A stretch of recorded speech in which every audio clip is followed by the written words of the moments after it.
Para todos. Gracias por haber asistido a esta charla por parte del Grupo de Emergencia de la Universidad de Rosario. El día de hoy vamos a estar hablando sobre el abordaje inicial del paciente con lumbalgia. Mucho gusto, mi nombre es John Mario Hernández y me va a estar acompañando mi compañero Nicolás Díaz. Y aparte de eso, pues nuestro tutor académico, el doctor Kevin Rodríguez, que es residente de cuarto año de la especialización en medicina de emergencias de la Universidad de Rosario. Entonces, como tabla de contenido, vamos a hablar un poco sobre las generalidades, la epidemiología de esta enfermedad, cómo influye en nuestro entorno. Después, enfocarnos sobre los antecedentes, factores de riesgo, hablar un poco sobre esas red flags o banderas rojas que nos habla del dolor lumbar. Luego vamos a abordar el examen físico, un examen neurológico enfocado, el diagnóstico, imágenes, diagnósticos diferenciales y el tratamiento específico de cada uno de los diagnósticos y diagnósticos diferenciales. Empezamos pues definiendo la enfermedad. El dolor lumbar es una sensación desagradable, es por lo general un dolor referido como los pacientes como un dolor urente, emocional, comprendido desde la zona inferior de la espalda, que se limita hasta la última costilla y cresta ilíaca. Vamos a tener una prevalencia global en adultos de alrededor del 80 o 90% de la población y vamos a tener una incidencia anual de esta enfermedad de un 5%. Estamos hablando pues que esta enfermedad es muy prevalente en los adultos del 80 al 90% y más que todo va a tener un rango comprendido entre los 40 a 60 años de edad. Y en Colombia, como pueden ver, pues el 60% de la población adulta ha experimentado o experimenta un dolor lumbar, en el cual el 40% siempre lo clasificamos como agudo y el otro 20% en crónico.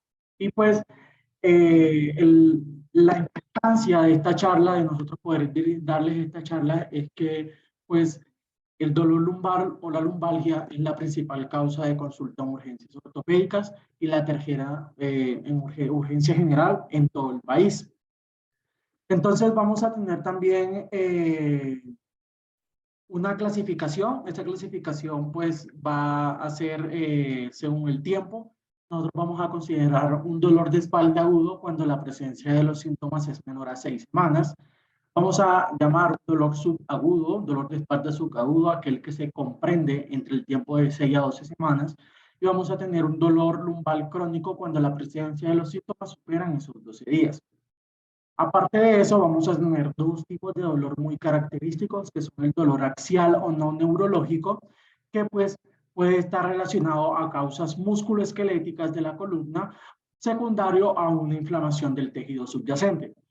O podemos tener un dolor neurológico subyacente de radiculopatías o estenosis espinal abordadas más adelante. Y pues algo que tengan muy en claro y es que la mayoría de estos episodios de lumbalgias inespecíficos, del 80 al 90%, se van a resolver en menos de 6 semanas sin ningún tratamiento o tratamiento prescrito.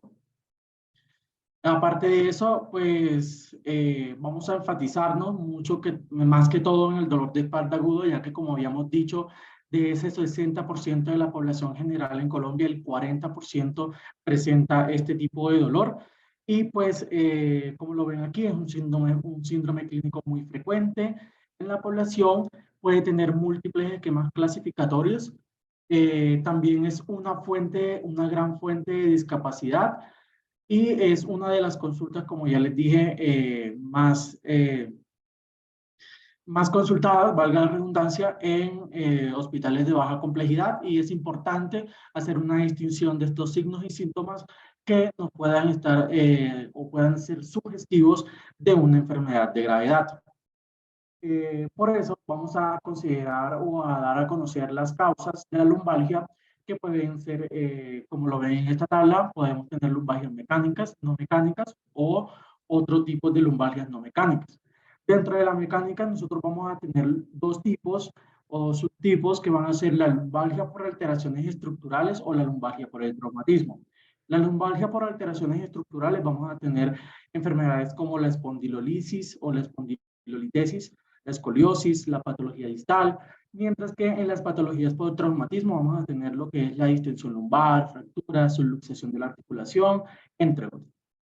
Dentro de las patologías no mecánicas vamos a tener la lumbalgia inflamatoria, que esta es secundaria a una enfermedad, a la espondiloartritis anquilosante, o infecciosa, que pueden ser, o la podemos clasificar en agudas crónicas. Aparte de eso, pues tenemos las no tumorales y las lumbalgias no vertebrales y viscerales. Vamos a hablar un poco sobre los factores de riesgo, más que todo sobre las banderas o las red flags que nos habla la enfermedad. Vamos a tener una bandera roja, vamos a considerar un paciente con un factor de riesgo alto si presenta signos y síntomas que nos indiquen o nos alerte de una discapacidad irreversible o peligro inminente con la vida. Esto como por ejemplo un déficit neurológico, una pérdida inexplicable de peso o la fiebre. Vamos a tener también una bandera naranja que está más asociada a los factores psiquiátricos. Esto más que todo porque hay una alta prevalencia en los pacientes que cursan enfermedades de trastornos del movimiento y estas pues personas presentan dolores y aparte de eso tenemos otras enfermedades asociadas como lo pueden ser la depresión o la ansiedad. Tenemos una bandera amarilla, pues que nos habla de cómo estos pacientes afrontan el dolor o cómo aprenden a afrontar con el dolor. Luego tenemos una bandera azul muy importante, que esta nos habla sobre la ocupacional o laboral, ya que pues por lo general los pacientes que nos acuden con dificultades o con dolor lumbar son pacientes que requieren un sobreesfuerzo en su trabajo o requieren de una mayor utilización del tronco o de la columna en general, como así como lo son los obreros como lo dije, los empleados que requieran de una sobrecarga. Luego vamos a hablar de estos factores de riesgo, que son dos, uno que son los factores de riesgo históricos y otros que son los factores de riesgo físicos. Dentro de los factores de riesgo históricos tenemos al dolor mayor a 6 semanas comprendido entre subagudo a crónico, que nos pueden dar una diferenciación, por ejemplo, de un tumor o una infección. La edad que sea menor de 18 años y mayor de 50 años nos sugiere una anomalía congénita, también diferenciar entre un tumor o una infección, pues mirar si hay algún tipo de trauma, pérdida de peso, historia de cáncer, fiebre, entre otros. Y dentro de los físicos vamos a tener a destacar la fiebre como secundario a una infección, el paciente retorciéndose del dolor, que es un dolor muy intenso, que lo clasifica muy intenso, y pues la pérdida o claramente sensorial, que ya va más que todo como secundario a una compresión epidural de los discos vertebrales. Luego vamos a tener estas red flags de la lumbalgia que nos dan tres posibilidades. Posibilidades de neoplasia o infección, posibilidades de fractura por compresión o diferenciación entre un síndrome de Caudaquina. Cuando estamos presentes, por ejemplo, de una posible neoplasia o infección, vamos a tener, por ejemplo, pacientes mayores a 50 años con antecedentes ya de neoplasia instaurada, pérdida inexplicada de peso, fiebre, factores de riesgo para infección espinal, entre otros. Cuando hablamos de una posible trauma por compresión, entonces vamos a sugerir que se pudo llevar a cabo por un trauma menor o por esfuerzos en el levantamiento, especialmente, por ejemplo, en el adulto mayor o como le comenté anteriormente, en los pacientes que dentro de sus funciones laborales requieran una sobrecarga. También como un trauma mayor, así secundario, por ejemplo, a un accidente automovilístico o caída de altura. Y después vamos a tener pues el síndrome de Caudaquina, que pues que este va a ser como por ejemplo de un inicio, va a ser un inicio reciente de la difusión visceral con síntomas tales como la retención urinaria, incremento de la frecuencia e incontinencia por el sobreflujo. Aparte de eso, podemos tener un paciente que pueda tener un déficit neurológico severo progresivo de los miembros inferiores por la compresión. Luego de esto, o seguido a esto, vamos a realizar el examen físico. Recuerde que el examen físico es nuestra guía para poder abarcar o tener ese diagnóstico etiológico, topográfico y sindromático del paciente, donde en esta parte de la medicina de emergencia, cuando el paciente acude con dolor lumbar, vamos a hacer un centramiento en la semiología de la columna vertebral, comprendiendo los pasos claramente del diagnóstico, hacer un buen interrogatorio, por ejemplo, preguntar al paciente si, por ejemplo, lo que tiene si tiene alguna relación su dolor con algo laboral, si fue de repente. Aparte de eso, enfocarnos muchos en las alicias del dolor, preguntarle, por ejemplo, al paciente cómo tuvo la aparición del dolor, si fue un dolor repentino, si es un dolor pues que lleva una larga duración, y así mismo clasificarlo. Luego la localización, ya que la localización nos va a dar un poco de orientación anatómica sobre la lesión del paciente. Vamos a preguntar pues si hay radiación, ya que por lo general la lumbalgia, los dolores sacrolumbares van a tener una pseudoirradiación a los miembros inferiores porque pues son inervados por las mismas, las raíces nerviosas que pasan por esas estructuras. También vamos a preguntar sobre las características, como ya lo dije anteriormente, un paciente con dolor sacrolumbar nos va a referir un dolor que tiene un dolor urente en la parte de su espalda. También vamos a clasificar este dolor con su intensidad en la escala visual análoga del dolor, pues que le montamos al paciente de 0, siendo 0 el dolor, menos dolor, siendo 10 el mayor dolor que han presentado en su vida. Y los agravantes o atenuantes, por lo general, estos pacientes con dolor lumbar tienen ciertos tipos de posiciones que generan un cierto reposo o disminución de los dolores. También hay que ser muy minucioso en toda la parte del examen físico, haciendo una buena inspección. Por ejemplo, le podemos pedir al paciente que para poderle inspeccionar, palpar, percutir y auscultar, todo lo que tiene que ver con los reparos anatómicos involucrados con el dolor lumbar, como lo es la espalda. Vamos a hacer una buena inspección, que haya, por ejemplo, asimetría, que no haya desvíos de la columna, que el paciente no presente lordosis. Luego vamos a hacer una buena palpación, vamos a palpar las estructuras vertebrales, a sentir las apófisis. Luego vamos a hacer una buena percusión y luego la auscultación que claramente va dentro del examen. Y pues todo esto, lo más puntual, es examinar la espalda del paciente en busca, por ejemplo, de signos que nos refieran o nos orientan al diagnóstico, como eritema, calor, accesos cutáneos, forúnculos, drenajes purulentos, que esto pues sugiera una infección espinal subyacente en el paciente. Luego vamos a hacer una evaluación neurológica enfocada a detectar déficits en cada una de las raíces nerviosas espinales específicas. La evaluación que se va a realizar específica en urgencias son estas tres. Son la prueba de sensibilidad, la evaluación de la fuerza y la evaluación de los reflejos. Dentro de la sensibilidad podemos hacer pruebas como pinchazos de temperatura, propulsión y vibración.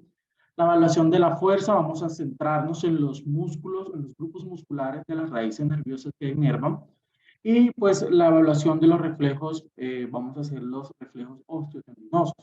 Como ustedes pueden ver, pues la parte, acá en la imagen, en la parte derecha, ustedes pueden ver que tenemos una imagen que nos refiere pues la inervación que va a tener pues la raíz en el miembro inferior del paciente. Entonces, nosotros vamos a realizar, por ejemplo, en el paciente con dolor lumbar, la prueba de pinchazos en esta parte, porque estas partes son las que inervan los dermatomas en general, y vamos a encontrar, pues, claramente la evaluación por dermatomas, que si bien no se conoce muy bien el mecanismo doloroso que genera el dolor lumbar, podemos hacer, por ejemplo, un diagnóstico inferencial. También podemos saber que, por ejemplo, la estimulación de los nervios del ligamento vertebral posterior y anillo fibroso puedan ser comprimidos, por ejemplo, pueden ser comprimidos por el núcleo pulposo, y al ser comprimidos por ese núcleo pulposo, la raíz del nervio va a generar un tipo de dolor. Entonces, nosotros lo que vamos a realizar, primero que todo, es una evaluación, por ejemplo, haciendo una dorsiflexión de la rodilla. Esto evaluando que el paciente no nos refiera a dolor al momento de realizar nosotros este examen. También vamos a tener lo que es la evaluación de la extensión de la rodilla por medio del músculo del cuádriceps. Vamos a tener también pues la evaluación del ligamento tibial por medio de la eh, dorsiflexión del pie, y también vamos a hablar sobre la dorsiflexión y dorsiflexión del pie, y que no haya estructuras que estén como que invadiendo el dermatoma o la raíz nerviosa que pueda estar afectada según la ubicación anatómica que tenga el paciente. Y bueno, ya yendo para la parte diagnóstica, una vez se haya hecho una adecuada anamnesis y un adecuado examen físico, pues entonces se tiene que enfocar adecuadamente y ver si lo que nos está diciendo es una infección, un tumor o una enfermedad de origen reumatológico. En cuanto a paraclínicos, lo que se puede pedir es un cuadro hemático en busca de leucocitosis o alguna reacción en las líneas celulares y reactantes de fase aguda. La proteína, la PCR, la proteína C reactiva, puede verse elevada, pero en este momento lo que más se solicitaría sería una BSG. La BSG tiene un 90-98% de sensibilidad en pacientes, incluso que están inmunocomprometidos, que tengan una enfermedad reumática neoplásica. El cuadro reumático no tiene ese nivel de sensibilidad. Además, es importante pedir un uranálisis como un diagnóstico diferencial por una infección renal o alguna patología de indicio renal que pues, nos puede indicar que tenga una irradiación lumbar. ¿Dale?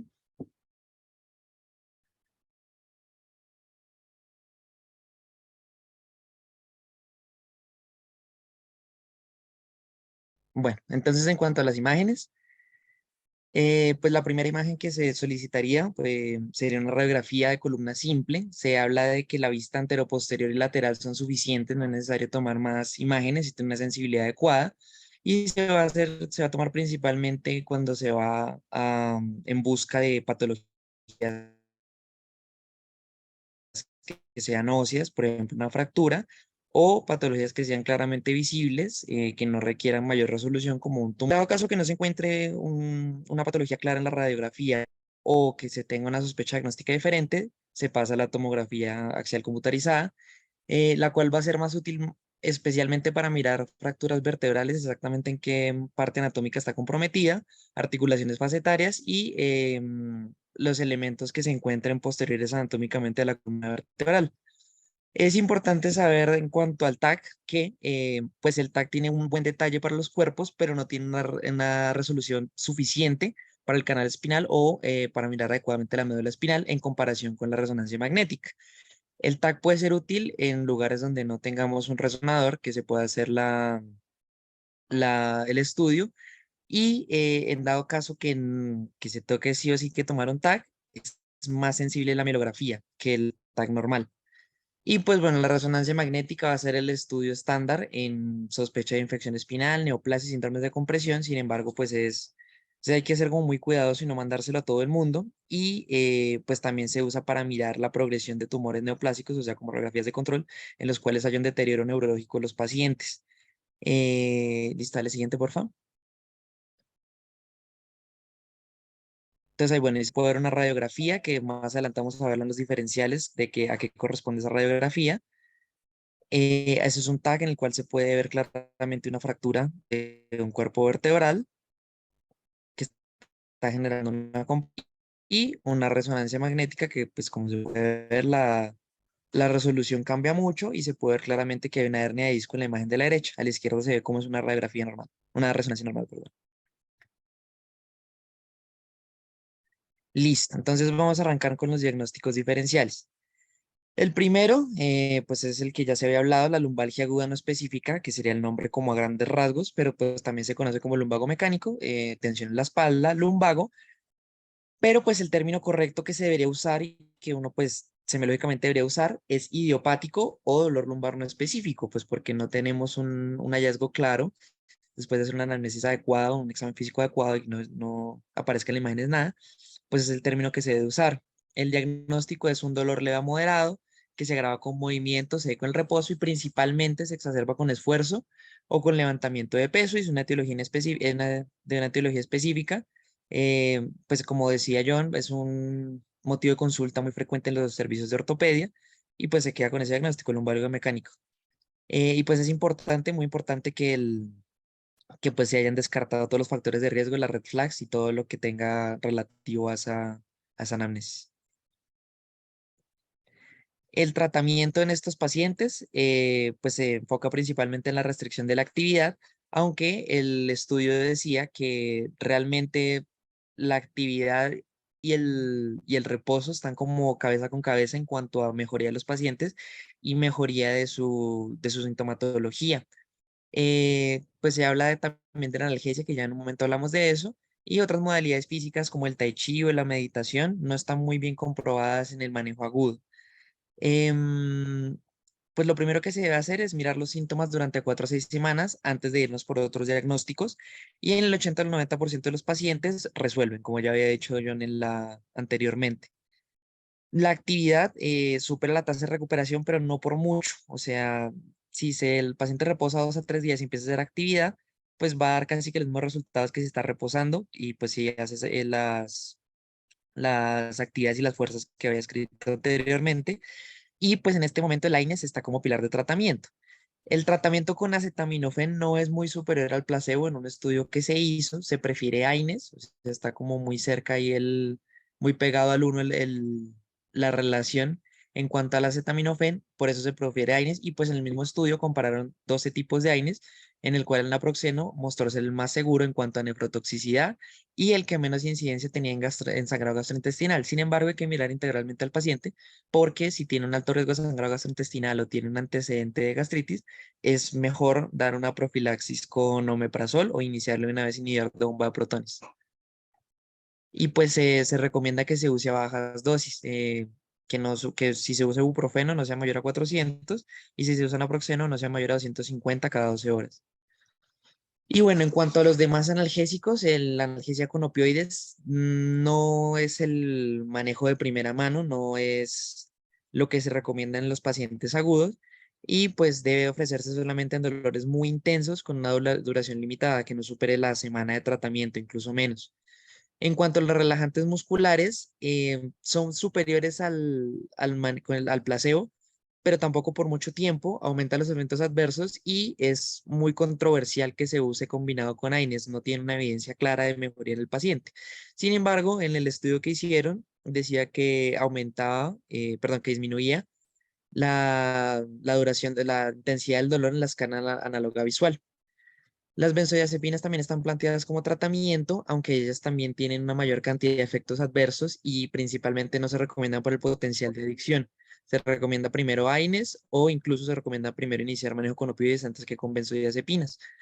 Las medidas físicas, pues en cuanto al frío, al calor, a estiramientos y eso, se ha demostrado que el que tiene mayor evidencia, tampoco por mucho, es el calor en la zona, no tanto el frío o pues las medidas intermitentes.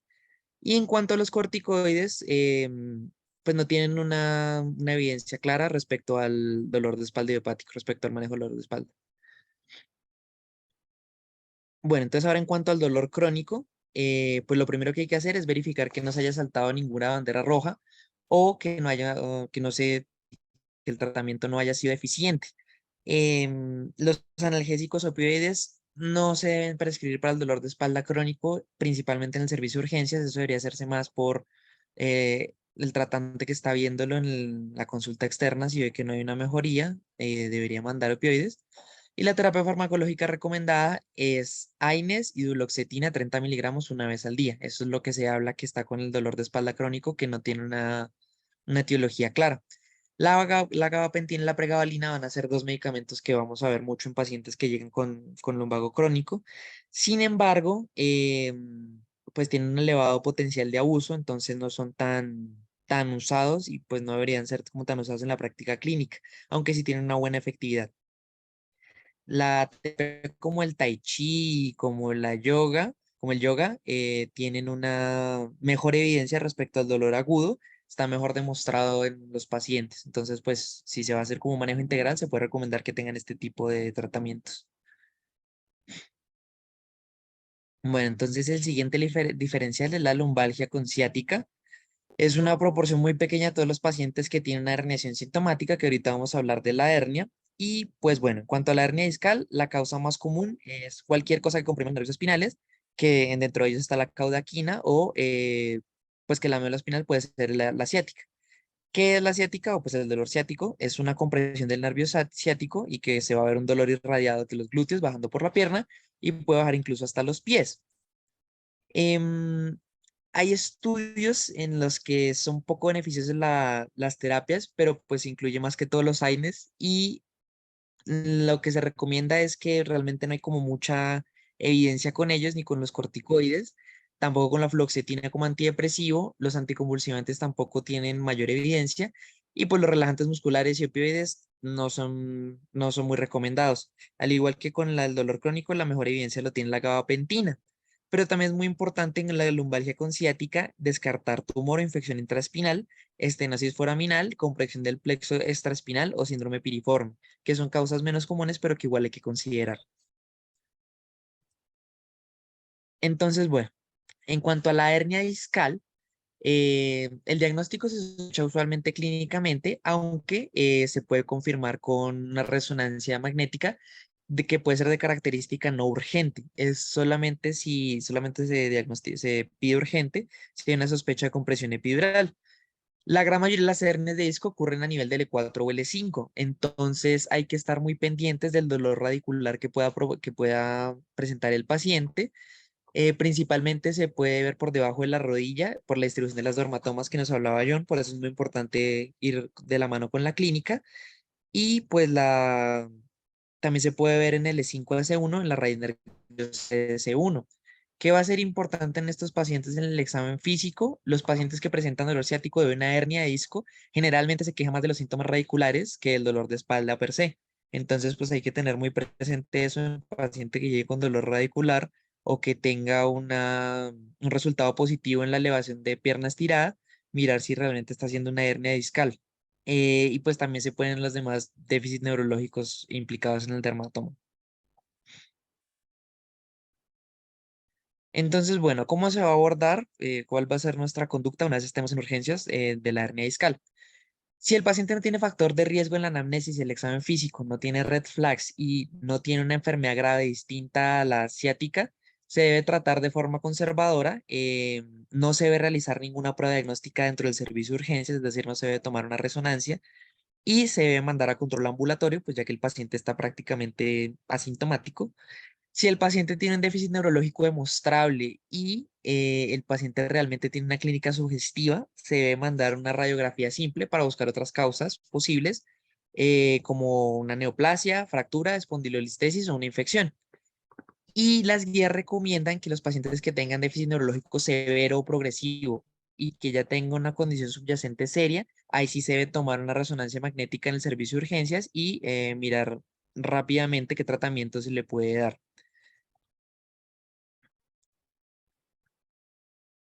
Siguiente. Entonces, bueno, el tratamiento médico, o sea, el tratamiento farmacológico de la hernia discal, incluye principalmente AINES y opioides, aunque se ha visto que los AINES, los relajantes musculares, las benzodiazepinas y opioides no muestran una evidencia muy superior respecto al placebo. La terapia con corticoides, pues tiene un beneficio limitado, realmente es pues, como solamente va a ser como paliar un poco los síntomas, pero no va a ser el manejo que se debería instaurar como definitivo y pues claramente va a haber una reducción del dolor con la inyección epidural, pero pues los déficits sensoriales van a continuar y se debe seguir con el siguiente manejo. Dale siguiente, por favor.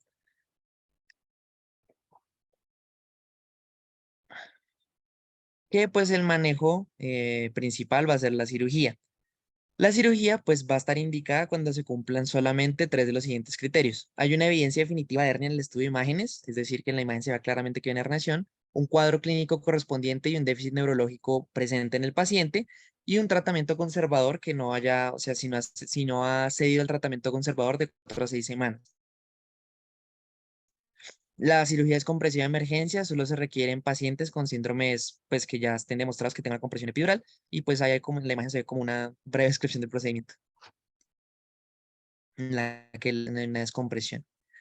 El siguiente diagnóstico es la estenosis espinal, que se define como un estrechamiento de cualquier parte de la columna lumbar, incluido el canal espinal, el canal de la raíz nerviosa y los agujeros intervertebrales. Esto puede ocurrir en uno o varios niveles de la columna y pues sin embargo hay que, como se ve en la imagen, hay que ser como muy rigurosos en cuanto al diagnóstico que se vaya a dar y correlacionarlo mucho con la clínica. Los síntomas por lo general comienzan en la sexta década de la vida y incluyen dolor lumbar que se agrava con la bipedestación prolongada y extensión de la columna y es muy importante que se alivia con el reposo y se alivia con la flexión hacia adelante. Em, pues bueno, la estenosis espinal es una causa de dolor de espalda crónico que puede estar involucrado con dolor de ciática y pues los síntomas por lo generalmente, pues como se decía, alivian con reposo y flexión hacia adelante. Estos síntomas, pues los pacientes que tengan estos síntomas presentan dolor en la parte baja de la espalda y las extremidades inferiores al caminar. Y es muy importante con esta sintomatología que se puede ver similar a la claudicación vascular, puede ser una simulación de claudicación vascular. Por eso hay que ser muy rigurosos con el diagnóstico y pues darle el nombre que merece la patología, que se llama una claudicación neurogénica o una pseudoclaudicación. Pues qué tiene importante y cómo se puede diferenciar clínicamente, que se alivia con el reposo y la flexión de la columna hacia adelante y empeora con la extensión. Entonces, pues ahí se ve un paciente con una estenosis y una paciente con una columna saludable. Bueno, entonces en cuanto al síndrome de compresión epidural, pues es el término del término colectivo que abarca todos los síntomas de la compresión del médulo espinal, el síndrome de la cauda equina y el síndrome del cono medular. Es muy amplio hablar de este síndrome y pues tiene una gran cantidad de diferenciales, aunque la mayoría causan debilidad, cambios sensoriales y una disfunción autonómica de las extremidades inferiores. Las posibles causas de compresión epidural no traumática, pues porque por trauma, pues ya se sabe cuál es la etiología, puede ser hemorragia del canal espinal con un hematoma que haga una compresión, tumores de la columna o el espacio epidural que también generan compresión, infección del canal espinal, incluye el absceso epidural del que vamos a hablar más adelante y hernia de disco masiva en la línea media. La mielitis transversa también puede ser como una condición no compresiva que vamos a ver un poco más adelante. Y bueno, en cuanto a la clínica del síndrome de compresión epidural, el reto ahí es que la anamnesis y la exploración física deben reducir el diagnóstico diferencial a una lesión compresiva de médula espinal o cola de caballo. Es decir, hay que hacer una muy buena clínica y pues para tener un adecuado resultado en cuanto al diagnóstico. La historia clínica suele incluir dolor de espalda con déficit neurológico asociado y pues un estudio, que fue un estudio realmente pequeño que se llama Predicted Value of Clinical Characteristics in Patients with Suspect Caudiaquina. Realmente un estudio bastante pequeño que tiene 58 pacientes, pero que se vio que en 35 de los 58 pacientes la retención urinaria de más de 500 mililitros sola o en combinación con los síntomas es un predictor importante, da un valor positivo a una resonancia magnética con compresión de cauda-equina. El hallazgo más común va a ser la retención urinaria y pues otros de esos hallazgos comunes que se pueden ver incluye debilidad, rigidez en la extremidad inferior, parestesia, sensibilidad, dificultad al andar, resultados anormales en la prueba de elevación de la pierna estirada. Eso también va a ser muy importante y debe ser un examen que se debe realizar rutinariamente en pacientes que tengan sospecha de síndrome de compresión epidural. Y el déficit sensorial más común ocurre en los glúteos, en el muslo posterior superior y la región perianal. Y pues también en estos pacientes hay que tener en cuenta la historia de malignidad, o sea, si tiene antecedente de tumor y si tiene una rápida progresión de los síntomas neurológicos. Y pues también mirar que hay que indagar también muy bien la anamnesis en la revisión por sistemas, porque la mayoría de estos pacientes puede tener incontinencia fecal o incontinencia, pues como ya se ha hablado, urinaria. Bueno, entonces en cuanto al diagnóstico y tratamiento, cuando se sospecha clínicamente la compresión epidural y si es especialmente indicado por una neoplasia, se debe tratar con dexametasona 10 miligramos IV antes de obtener cualquier prueba de confirmación, mirar bien los factores de valor predictivo y se debe hacer con gadolinio. el 10% de los pacientes con metástasis vertebral tiene metástasis epidurales. Y por eso es importante en los pacientes que se sospeche neoplasia tomar una resonancia magnética de columna completa, porque la metástasis puede que no se vea si se pide solamente en la parte lumbar, puede que esté haciendo metástasis a otro lado y no se observe. Por eso es importante que tomársela completa. El resultado clínico funcional de la compresión epidural del tumor depende de los síntomas del paciente. Si el paciente no puede caminar antes del tratamiento, muy extraña vez, vuelve a hacerlo. Si está demasiado débil para caminar, aunque no está per se parapléjico, tiene un 50% de posibilidad de volver a caminar. Y los pacientes que muy probablemente estén caminando cuando comience el tratamiento, continúen caminando. La presencia de compresión de la médula espinal, pues es una indicación de consulta urgente con un cirujano de columna y pues va a ser muy importante que si tenemos un paciente con una sospecha que tenga una limitación neurológica importante, evaluarlo en conjunto con el cirujano de columna. Bueno, en cuanto a la mielitis transversa, es un trastorno inflamatorio que involucra una sección transversal, como dice el nombre, completa la médula espinal. Por lo general, estos pacientes presentan dolor en el cuello o lumbago en asociación con síntomas neurológicos y hallazgos en el examen físico en el lugar de la médula espinal que esté afectado. En la imagen que pueden ver a la derecha está un paciente con una mielitis transversa. Si pueden ver, se puede ver en la imagen claramente cómo se ve la inflamación. Y pues, qué de curioso tiene esa imagen, que el paciente que presentó eso fue por picadoras de abejas, que llegó la infiltración hasta allá y pues le produjo la mielitis transversa, pues lo cual fue como muy curioso. Y pues el síndrome clínico típico involucra pues alteraciones motoras, sensoriales, autonómicas bilaterales, principalmente en la zona en que está afectada la mielitis. La retención y incontinencia fecal urinaria también son comunes y pues hay que indagar en la historia clínica acerca de estos síntomas. En cuanto a la etiología y el diagnóstico, pues puede resultar de una infección viral, después de la vacunación, como parte de una enfermedad sistémica, reumatológica, como puede ser el lupus, neoplasias o la esclerosis múltiple también puede dar mielitis transversa. Y en aquellas situaciones en que el paciente tiene hallazgos neurológicos definidos que son compatibles con la compresión epidural, pero tienen resonancia magnética normal, la mielitis transversa son los diagnósticos principales de trabajo, ya que no están claramente visibles en la resonancia. ¿Qué es lo que se debe hacer? Usualmente en neurología, uno lo mira en conjunto con ellos y a ellos les hacen una punción lumbar. Y en el estudio de líquido cefalorraquídeo se puede ver más linfocitosis y proteínas elevadas. El tratamiento pues también va de la mano mucho con neurología, puede incluir corticosteroides y plasmaféresis bajo la dirección del neurólogo. Y es muy probable que estos pacientes tengan una discapacidad a pesar del tratamiento, que tengan comorbilidades. En cuanto a la infección espinal, finalmente, pues se puede ver dividido en osteomielitis vertebral, disitis y absceso epidural espinal. Son muy poco comunes, no son realmente muy usuales, pero son bastante mórbidos. Entonces, pues hay que tener mucho cuidado con esto, con los pacientes que lleguen con esta sintomatología. Los factores de riesgo están en pacientes con estados inmunocomprometidos, entre ellos incluido la diabetes, VIH y pues que tengan trasplante de órganos, que estén con terapia de inmunosupresión, alcohólicos, que tengan procedimientos invasivos recientes, como por ejemplo una punción lumbar, implantes dispositivos espinales, inyección de consumo de drogas y abscesos cutáneos.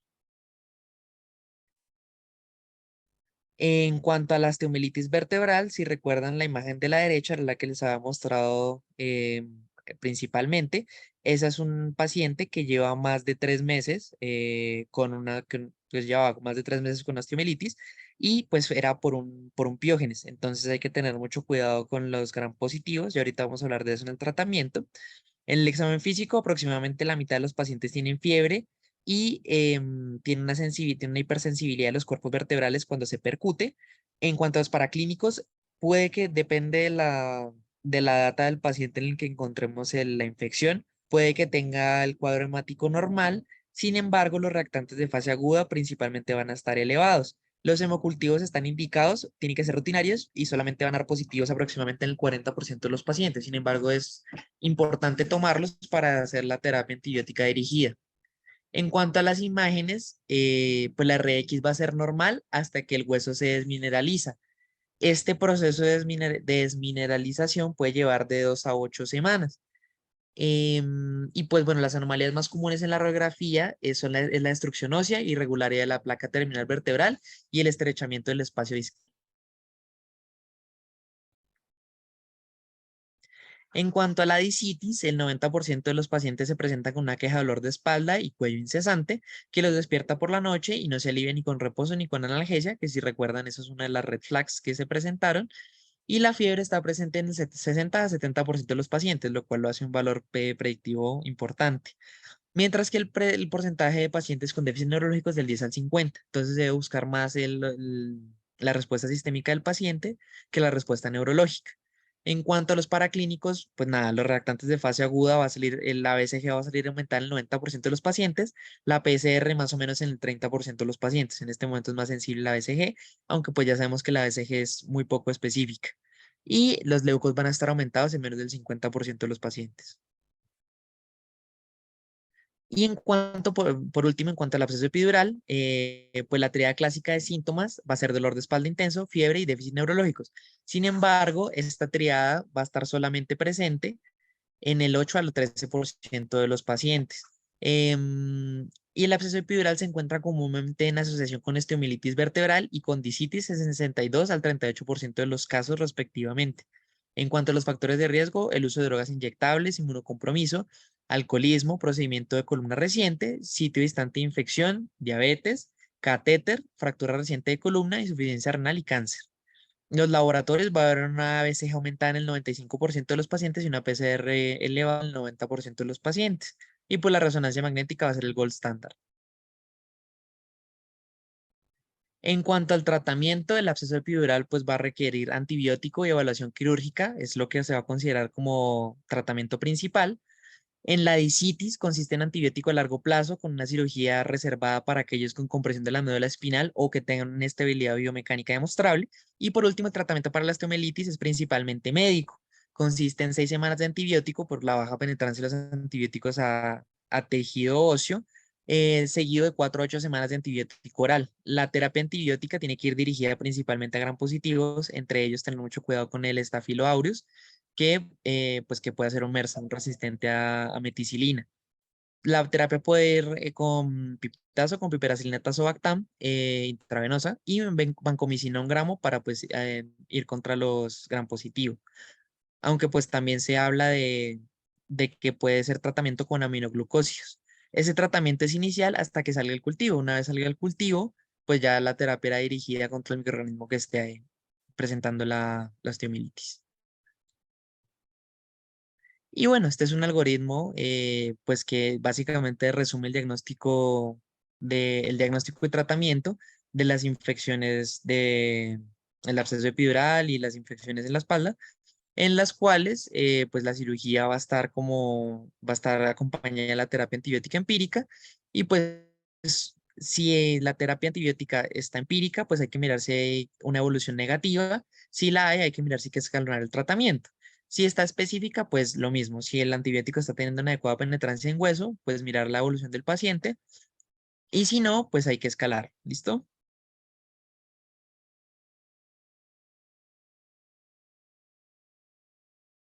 Y listo. Esa fue la presentación. Muchas gracias por todo. Perfecto, Nicolás y John. Muchísimas gracias por esa revisión tan completa que nos acaban de hacer. No sé si de pronto el doctor Kevin esté presente y quisiera compartirnos algún comentario respecto Sí, ¿cómo a están? su perspectiva. Sí, señor, sí, señor. No, pues muchas gracias. Esto, pues así como modo de introducción, pues darle las gracias a John y a Nicolás porque hicieron todas las revisiones ellos solos y este es un tema que es bastante extenso y del que realmente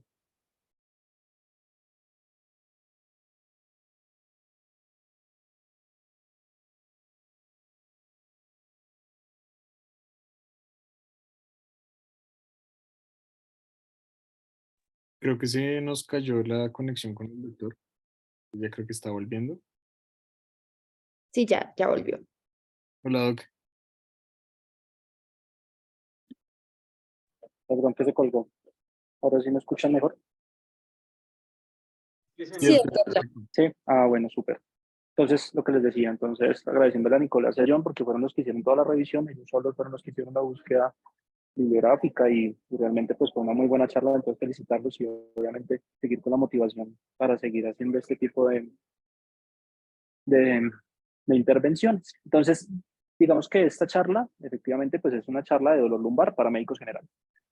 Y lo que buscábamos era efectivamente eso, centrarnos efectivamente en el dolor lumbar, que como decía John, era un motivo de consulta muy, muy común, lo vamos a ver en todos lados, y nosotros como médicos generales, pues vamos a ser los primeros que lo vamos a ver. No todos estos dolores lumbares van a necesitar una valoración especializada, y no todos estos dolores lumbares van a necesitar una imagen adicional. Si se dieron cuenta, los cambios que podemos ver son cambios macros que seguramente clínicamente ya los vamos a tener. Entonces, recuerden de entrada las banderas rojas, efectivamente los síntomas o los signos neurológicos. Los signos neurológicos, cabe decir que no son las disestesias o los cambios de temperatura o cosas de ese estilo, porque realmente eso es lo que van a presentar cuando ya tienen algo de radiculopatía y cuando ya llevan algo de cronicidad.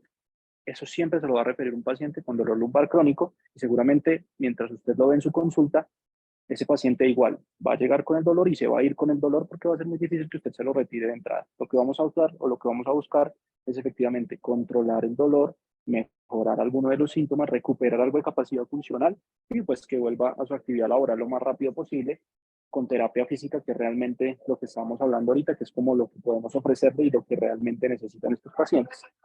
Los signos o signos, recordar ahí cuáles son las banderas rojas, la buena evaluación sensitiva, la buena evaluación igual, signos de alarma neurológicos es efectivamente la movilidad, cuando usted ya tenga pérdida de movilidad asociada, debilidad, hacer una buena valoración de la simétrica de la fuerza.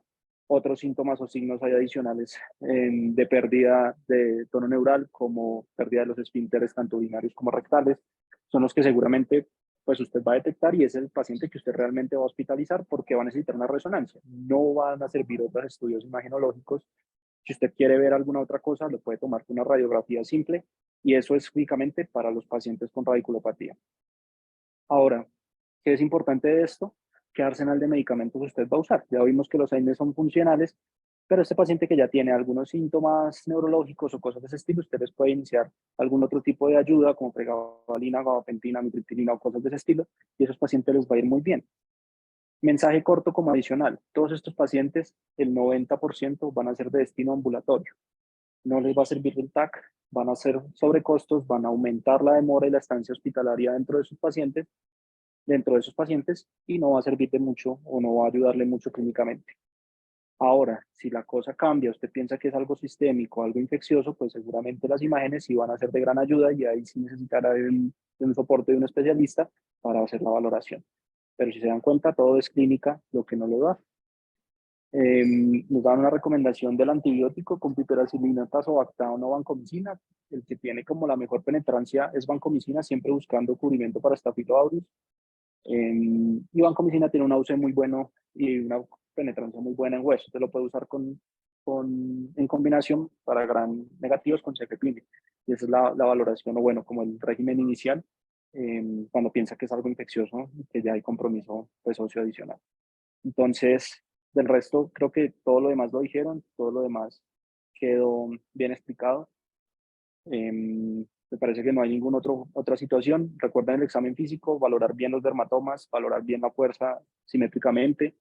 Si ustedes tienen dudas realmente de un paciente, primero colóquenle analgesia y después cuando ya haya mejorado o haya cambiado el umbral del dolor, ahí sí vuelvan a hacer un examen físico y seguramente va a cambiar mucho y ese paciente que usted creía que iba a tener un destino hospitalario, mejora solo con la analgesia y usted ya pues da otro veredicto. Entonces, estos pacientes, lo que les digo, casi todos son ambulatorios, casi todos son de órdenes ambulatorias, casi todos necesitan de estudios ambulatorios, y es el ortopedista o el neurocirujano los que se van a encargar de esos estudios y realmente nosotros en urgencias, pues muy poco.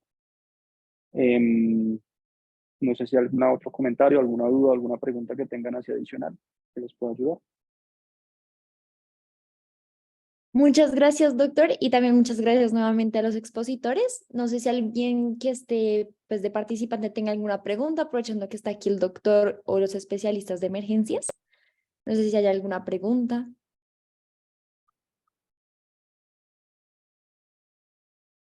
De pronto otro puntico ahí adicional, hay una muy común, uno lo ve como muy, no sé, como maña, y es el uso del uso combinado del diclofenaco y la dexametasona. Diclofenac y la dexametasona, pues llevan como tiempos manejándose diciendo como analgésicos de primera línea, pero realmente en dolor lumbar no funcionan. ya sea mecánico, ya sea por radiculopatía, ya sea por infección, lo que sea.